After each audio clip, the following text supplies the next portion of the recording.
Praise the Lord மக்களே, வேத வசனம் வாசிக்கிறதுக்கு முன்னாடி ஒரு ஜெபம். எங்களை நேசிக்கிற அன்பு பிதாவே, இந்த நேரத்திலும் கத்தாவே உம்மை துதிக்கும்படியாக கிருபை கொடுக்குற தயவுக்காக உமக்கு நன்றி கத்தாவே. அப்பா, இந்த வேதத்தின் மூலமாக எங்களோடு பேச போகிற தயவுக்காக உமக்கு நன்றி அப்பா. அப்பா, இந்த உலகத்தில் உள்ள ஒவ்வொருவரையும் ஆசிர்வதிங்க அப்பா. அவர்கள் தேவையை சந்தித்தரலுங்கப்பா. நாங்கள் நடக்க வேண்டிய பாதையை இந்த வேத வசனத்தின் மூலமாக எங்களுக்கு காண்பித்தரலுங்கப்பா. சமாதானத்தை கொடுங்கப்பா.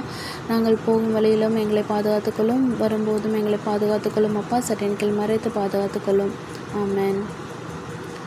லூக்கா 1 அதிகாரம் 21 முதல்.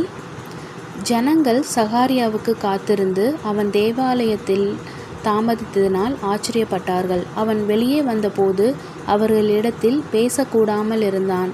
அதனாலே தேவாலயத்தில் ஒரு தரிசனத்தை கண்டான் என்று அறிந்தார்கள். அவனும் அவர்களுக்கு சைகை காட்டி ஊமையாயிருந்தான். அவனுடைய ஊழியத்தின் நாட்கள் நிறைவேறினவுடனே தன் வீட்டுக்கு போனான்.